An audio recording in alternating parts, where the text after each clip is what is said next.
The void of space stretched endlessly before the HSS Tenacity, its hull gleaming under the distant starlight. Captain Park Ta-Ho's weathered hands rested on the polished command rail as he studied the holographic display with growing concern. The ship's recent routine mapping mission of the Orion Arm's unexplored regions had just become anything but ordinary. 5 massive vessels had appeared seemingly out of nowhere, their crystalline structures catching and refracting light in ways that made them appear almost alive. Their designs were unlike anything in human records, sleek, angular, and undeniably built for war.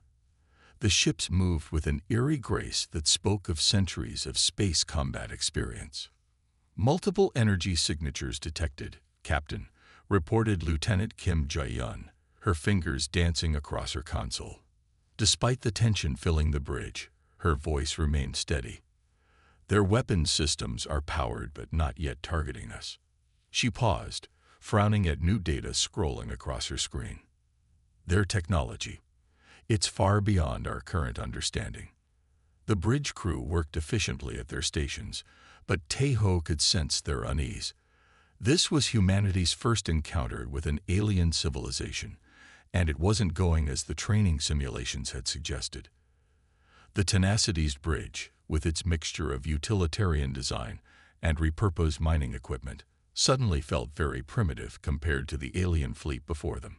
Communications Officer Lee Do-won's console lit up with incoming transmissions. His usually cheerful face turned serious as he analyzed the data. "Captain, they're broadcasting on multiple frequencies. The universal translator is..." "Sir, their language patterns show clear aggressive intent. They're demanding our immediate surrender." Before Ta-Ho could respond, the main view screen flickered to life. The image that appeared caused several crew members to gasp. The alien commander, High Marshal Vaketh, was a towering figure with iridescent scales and multiple eyes that seemed to pierce through the screen. When he spoke, his mandibles clicked in what seemed like barely contained contempt. "Unknown vessel," Vaketh's translated voice filled the bridge, each word dripping with disdain. "You have entered territory claimed by the Vraxkar Dominion. Our scans indicate your species is not registered in our database. Your technology is." He paused, mandibles twitching in what might have been amusement. "Quaint. Surrender your primitive vessel immediately, or be destroyed." Ta-Ho exchanged a meaningful look with Jae-yun. Both officers had served on the Tenacity when it was still a deep space mining vessel, before Earth Command had converted it for exploration. They knew what the ship was truly capable of, capabilities that weren't obvious to casual observation. The captain's mind raced through their options. The Tenacity's reinforced hull, designed to withstand asteroid impacts and mining accidents, might give them an advantage. The ship's powerful mining lasers and industrial-grade shields had been kept during the conversion, hidden beneath the more obvious exploration equipment. "Engineering reports all systems ready, Captain," Jae-yun whispered, understanding in her eyes, "including the special modifications." Ta-Ho nodded slightly, straightening his uniform.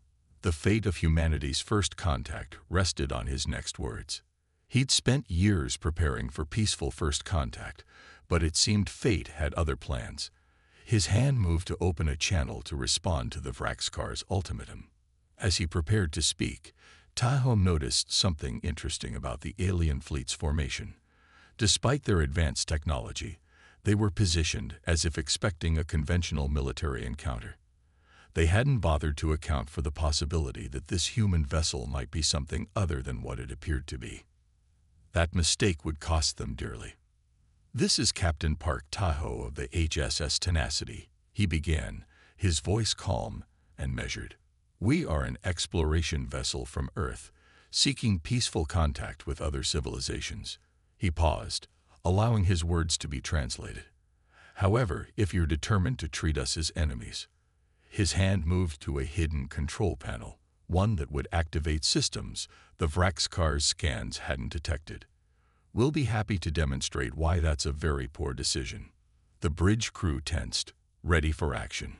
Their ship might look like a simple exploration vessel to the Vraxkar, but they were about to learn that humans had a habit of surprising those who underestimated them. As the alien ships moved to attack positions, Taiho allowed himself a small smile. Sometimes the best weapon was an enemy's assumption of your weakness. The game was about to begin, and the Vraxkar were about to learn a valuable lesson about judging a ship by its appearance, and about underestimating humanity. Brilliant streaks of energy cut through the darkness of space as the Vraxkar fleet launched their first attack. The alien weapons, designed to slice through military-grade shields, sparked and scattered against the Tenacity's hull in a dazzling display of light and color. What should have been a devastating first strike instead resembled a harmless fireworks show. In the engine room, Chief Engineer Choi Han-bin's eyes lit up as he monitored the power readings. The mining deflectors, originally designed to withstand constant bombardment from asteroid debris and industrial accidents, were performing far better than even he had hoped. Thick cables and reinforced panels surrounded him, turning the engine room into a fortress of human engineering. "Engineering to bridge," Han-bin called out, unable to keep the excitement from his voice. "Captain, you should see these readings. Their weapons are bouncing right off our shields. The mining deflectors are handling it like it's nothing more than space dust. They clearly weren't expecting our hull composition." The Vraxkar ships regrouped for a second attack.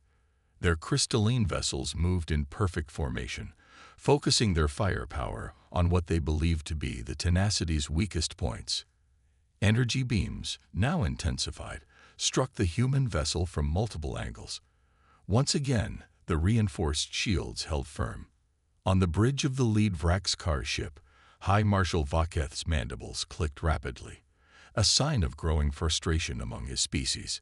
His multiple eyes narrowed as he studied the sensor readings before him. "Impossible," he hissed to his subordinates. "Their technology is barely interstellar. How are they withstanding our weapons?" The Vraxkar tactical officer, equally confused, adjusted their scanning frequencies.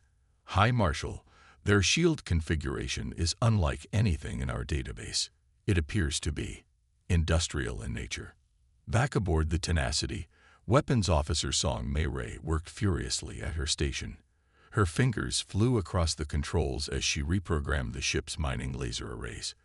These tools, designed to cut through the toughest asteroids, could be devastating weapons if properly calibrated. She double-checked her calculations, a smile spreading across her face as the numbers aligned perfectly. "Captain," Mei called out, her voice steady despite the excitement coursing through her. "I've finished reconfiguring the mining laser arrays. They're not expecting industrial-grade cutting beams. One good hit could breach their shields. Permission to return fire." Captain Tahoe gripped his command rail tighter as another volley of alien weapons splashed harmlessly against their shields. The Vraxkar's frustration was evident in their increasingly erratic attack patterns. They had expected an easy victory, a simple show of force against what they perceived as primitive humans. Instead, they had found themselves unable to damage what they thought was a helpless prey. "Status report," Taiho commanded, his eyes fixed on the tactical display. "Hull integrity at 98%, reported Lieutenant Jai-yun. Minor cosmetic damage to outer plating. Mining shields are holding steady at 85% capacity and regenerating." The bridge crew worked with focused determination, their training showing through despite this being their first combat situation. Years of handling dangerous mining operations had prepared them for crisis management better than any military drill could have. "Look at their formation," Jai-yun observed, pointing to the tactical display. "They're still attacking as if we were a military vessel. They haven't adjusted their strategy to account for our unusual defenses." Taiho nodded, a plan forming in his mind. The Vraxkar's rigid tactical doctrine, which had probably served them well against conventional opponents, was becoming their weakness. They couldn't adapt to fighting something that didn't fit their preconceptions. "Mei," the captain called out, "target their lead ship's port side with the mining lasers. Let's show them what these primitive tools can do when properly applied." The weapons officer's hands moved swiftly over her console, adjusting power levels and targeting parameters. The mining lasers, originally designed to cut through solid rock, hummed to life throughout the ship.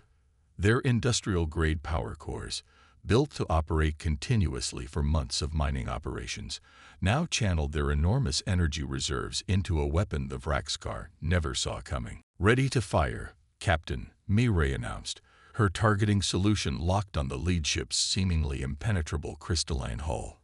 Their shields are optimized for energy weapons of military grade. They won't be expecting industrial cutting beams designed to slice through asteroid cores. Through the view screen, the crew watched as the Vraxkar ships moved in for what they thought would be their killing blow. Their overconfidence was about to cost them dearly. "Fire," Taiho commanded, his voice calm but firm. The Tenacity's response was about to teach the Vraxkar a valuable lesson about underestimating human ingenuity, and about the danger of assuming that tools of peace couldn't become weapons of war when necessary. The battle klaxon wailed through the corridors of the Tenacity as Captain Taiho's voice echoed across every deck. "All hands, battle stations." His command was met with immediate action as crew members sprang to their positions with well-practiced efficiency.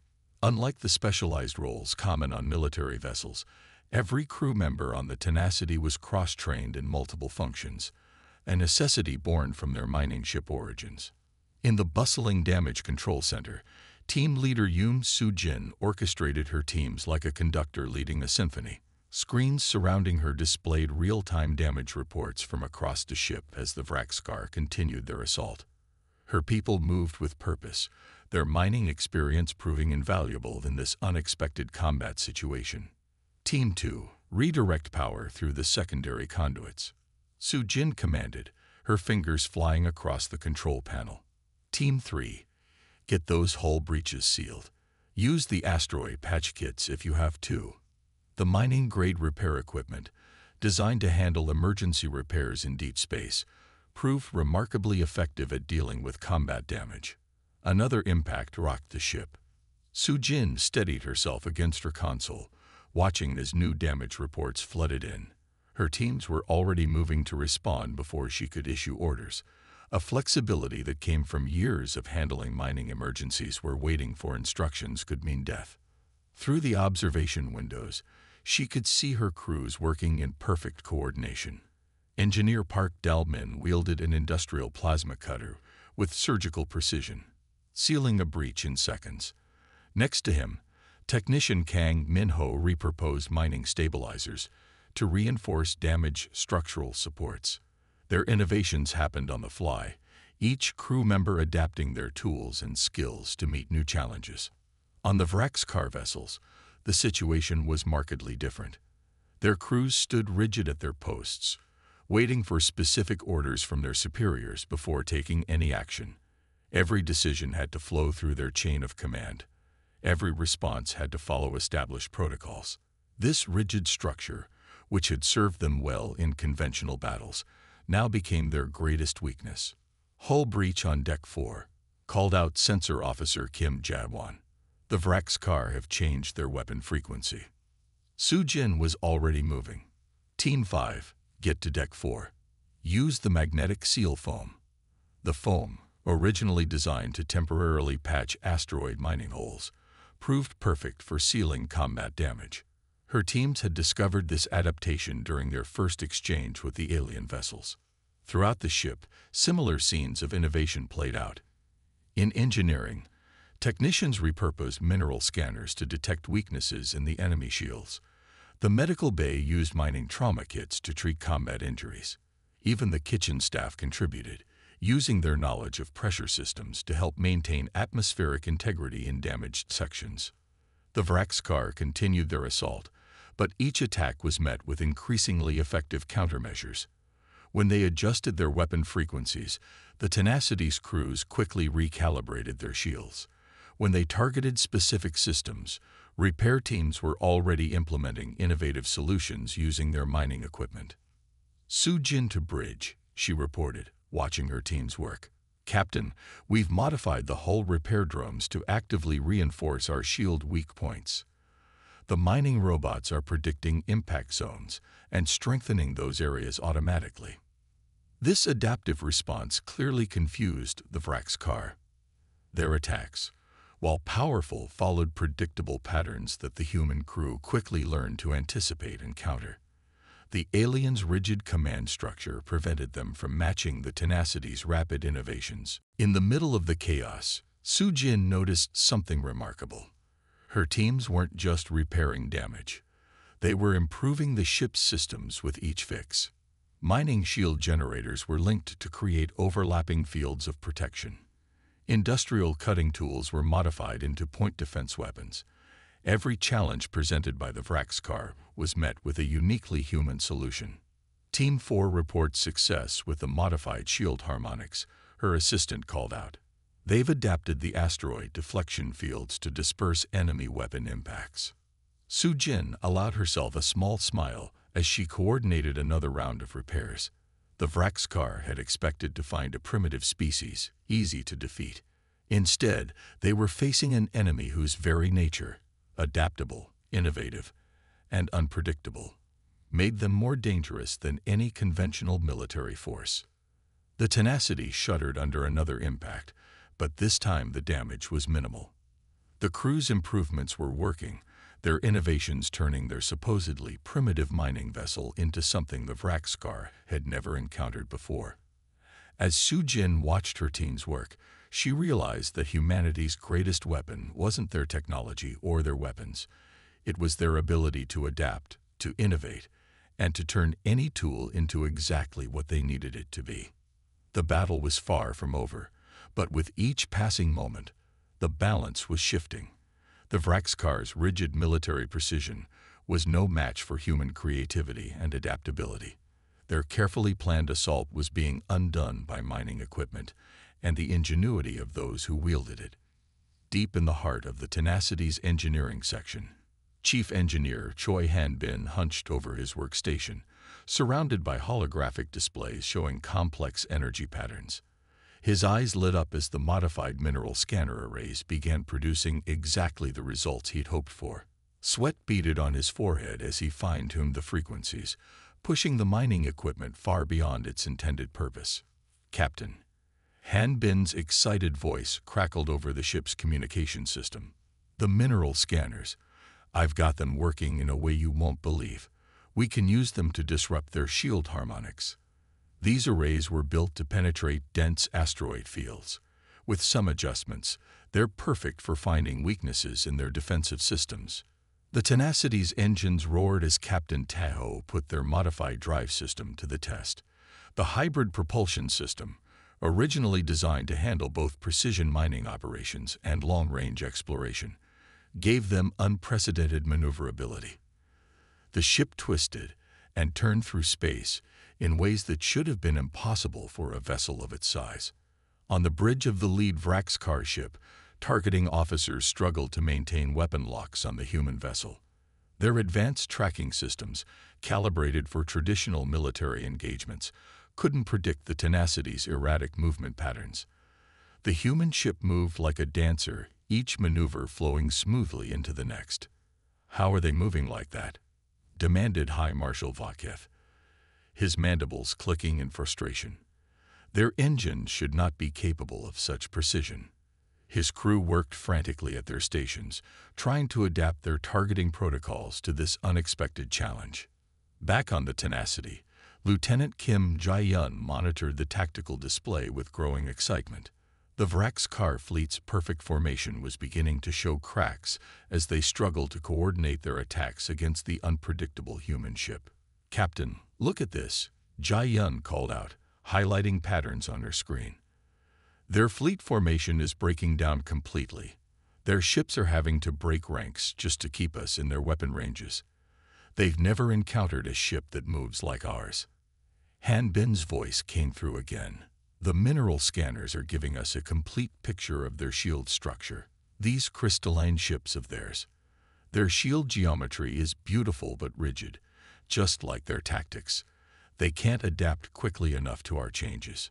The Tenacity's hybrid drive hummed as Tahoe executed another impossible maneuver, sliding the ship between two Vraxkar vessels. The alien ship's weapons crossed paths, their beams striking empty space where the human vessel had been moments before. Engineering to bridge. Han Bin reported, excitement clear in his voice. Captain, I've linked the mineral scanners to our targeting systems.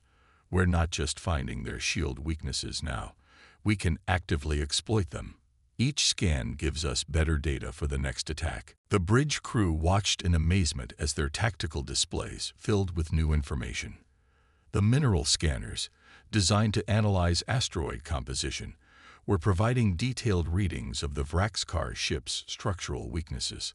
Points that would have taken military sensors hours to identify were being revealed in seconds. They're trying to regroup, Jai Yun observed, studying the enemy movements.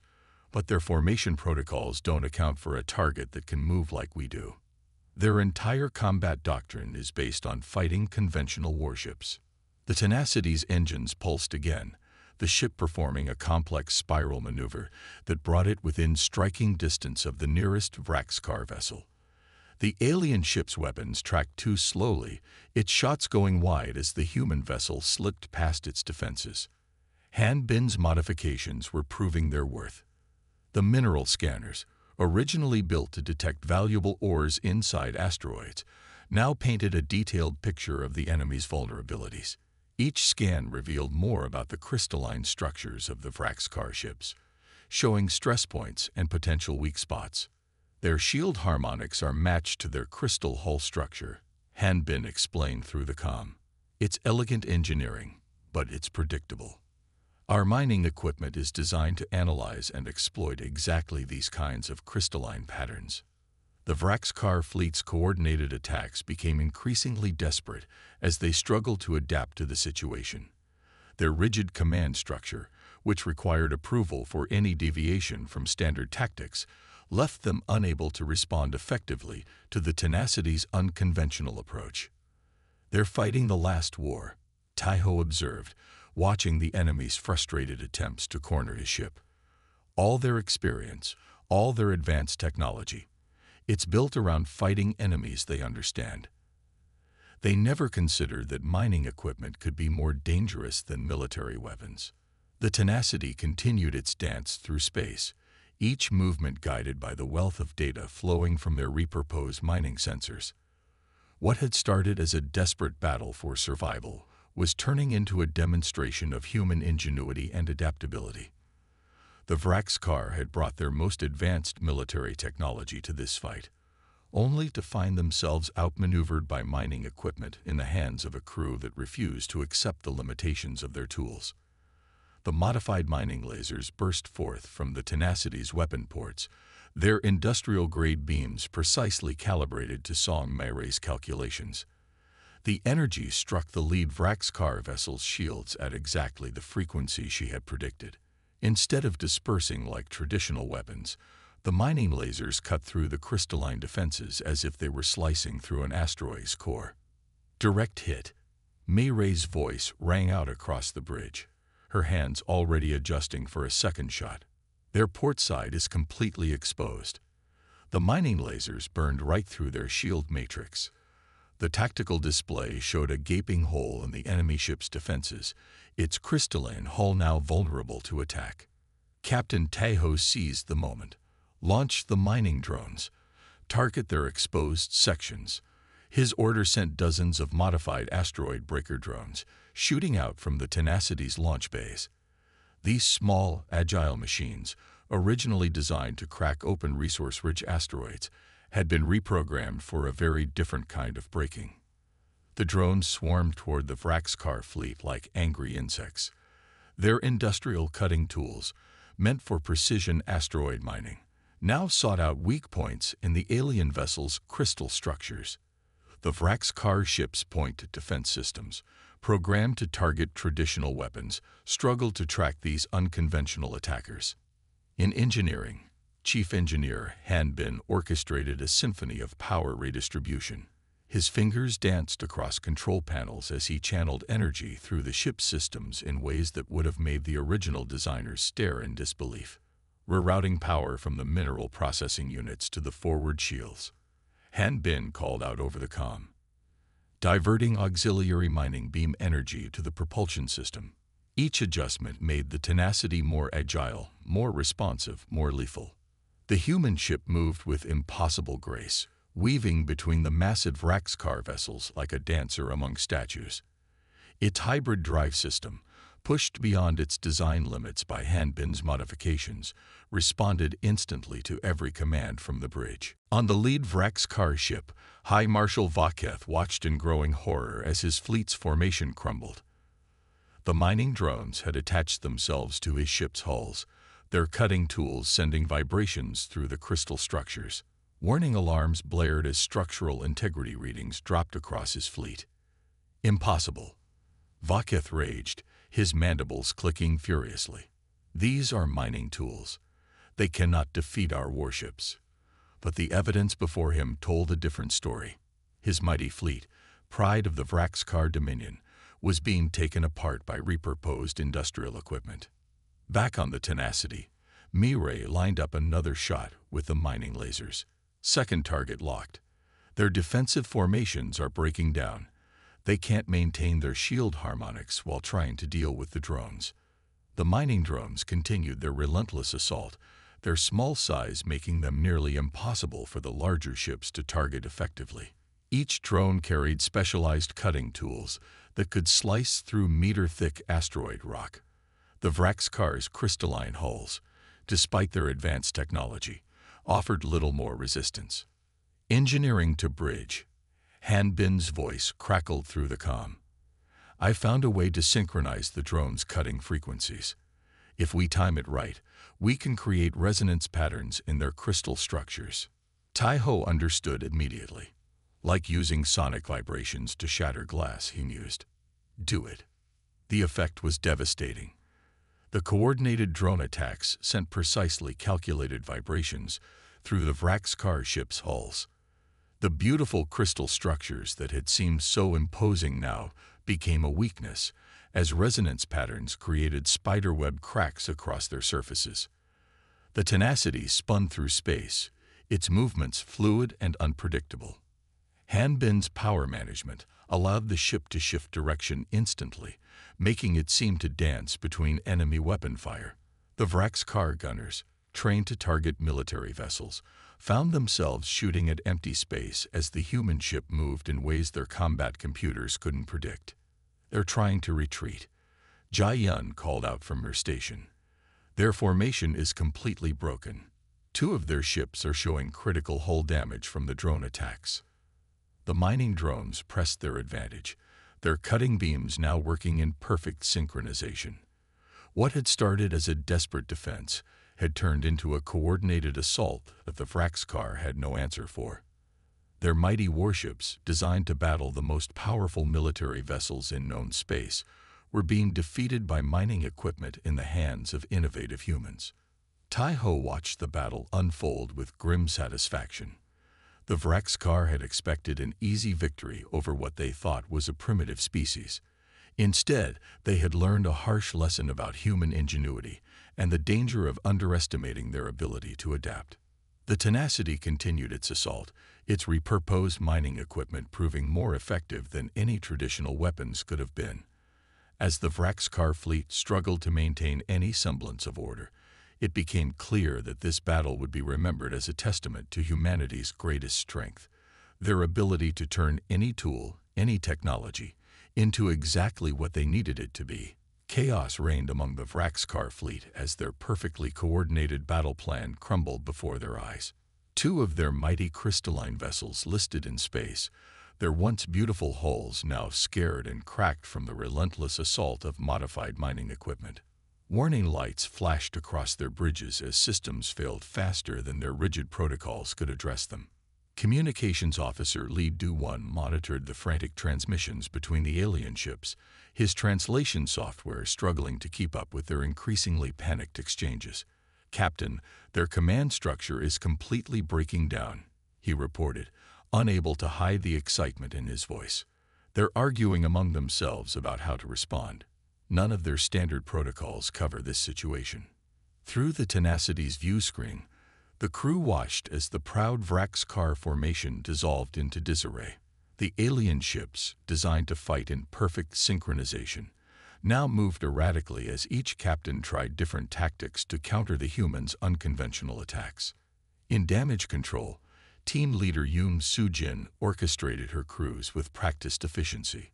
Her teams moved through the ship like a well-oiled machine, sealing breaches and rerouting systems almost before the damage reports could come in. Years of handling mining accidents had prepared them for exactly this kind of rapid response. Section 3 stabilized. Soo-jin called out, her hands flying across her control panel, rerouting power through the backup mining circuits. Her crews had learned to use their industrial repair equipment in ways that let them work faster than any military damage control team. On the bridge of the lead Vraxkar vessel, High Marshal Vaketh watched in disbelief as his fleet fell into disarray. His mandibles clicked rapidly in agitation as another damage report came in. Two of his finest ships were barely operational, their crystal hulls compromised by the humans' repurposed mining drones. Impossible. Vaketh raged, slamming his clawed hand against his command console. How can mining equipment defeat our warships? These humans are primitives. But even as he spoke, another mining laser burst cut through his ship's weakened shields, sending crystalline shards floating into space. Back on the Tenacity, Captain Tae-ho watched the tactical display with growing confidence. The Vraxkar's rigid command structure, which had seemed so impressive at first, was now their greatest weakness. Their crews couldn't adapt to situations without direct orders, and their leaders couldn't issue orders fast enough to counter the humans' rapid innovations. Enemy Ship 3 is venting atmosphere, reported Lieutenant Jae-yun, monitoring the sensor readings. Their crystal structure is showing signs of catastrophic failure.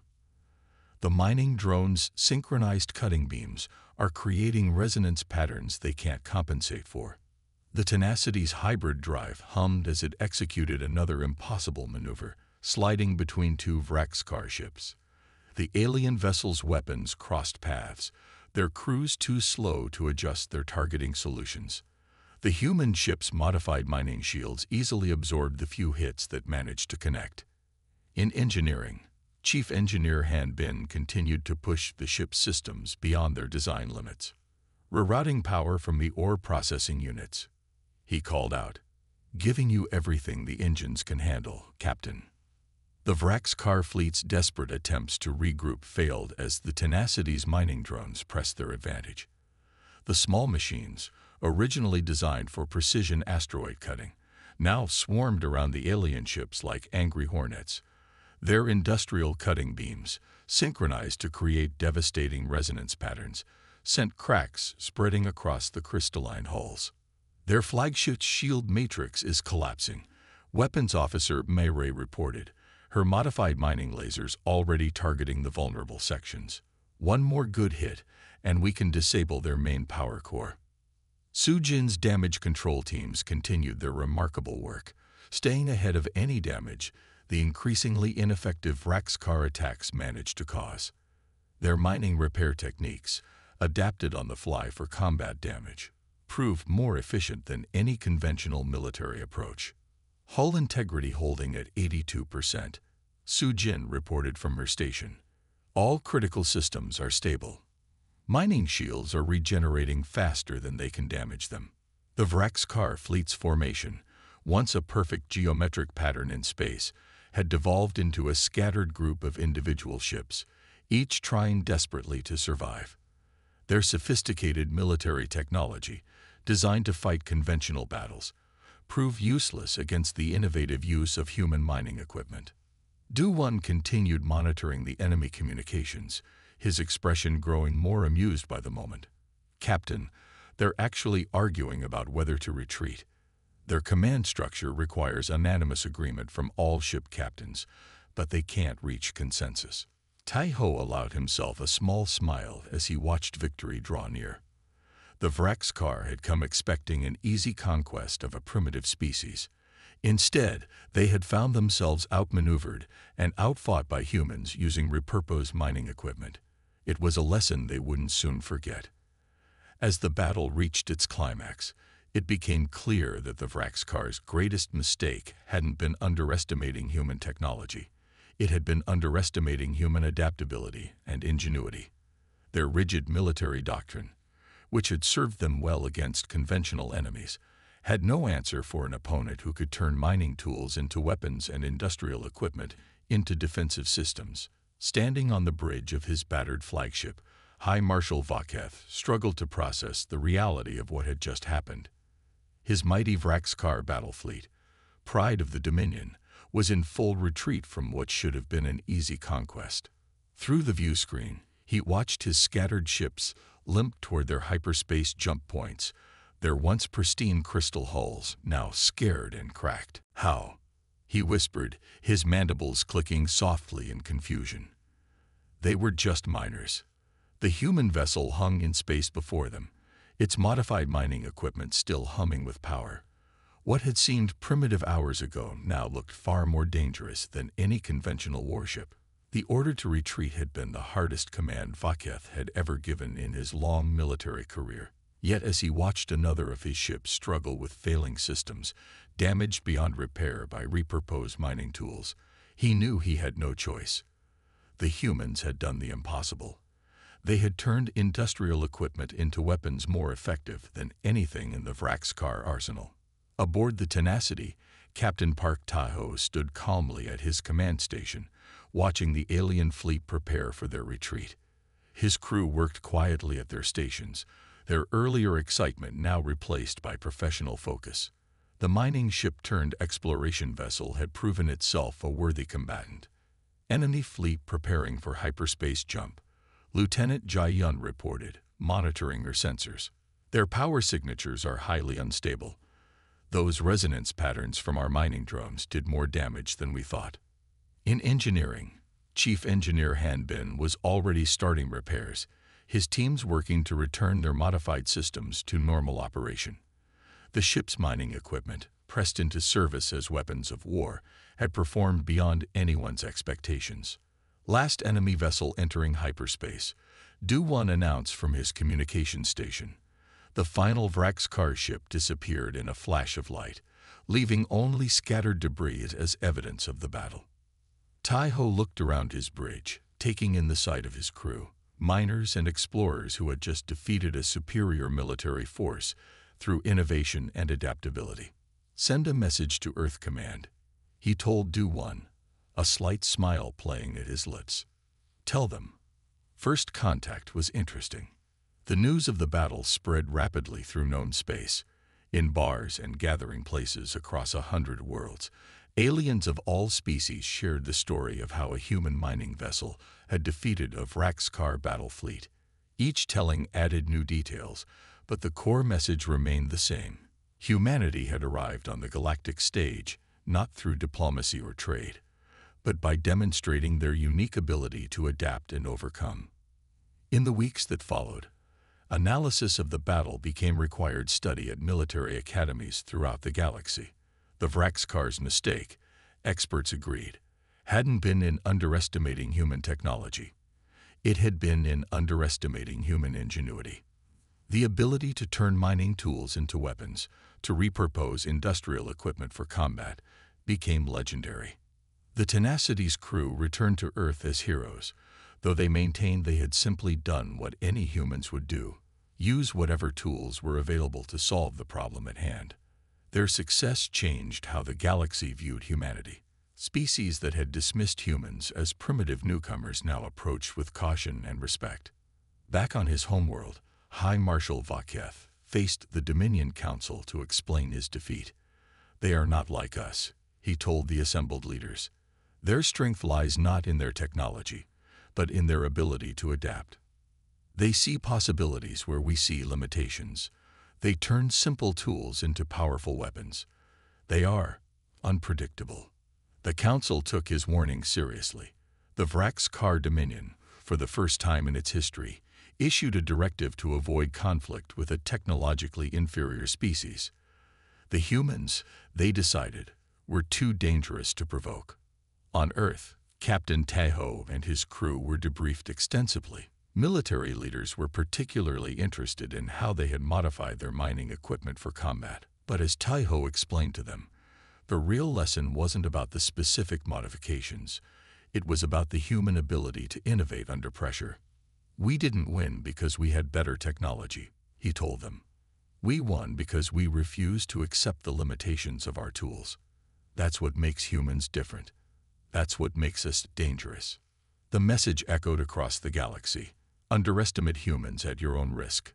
They might arrive in mining ships instead of warships, carrying industrial tools instead of weapons, but their greatest asset was their ability to adapt, to innovate, to turn any situation to their advantage.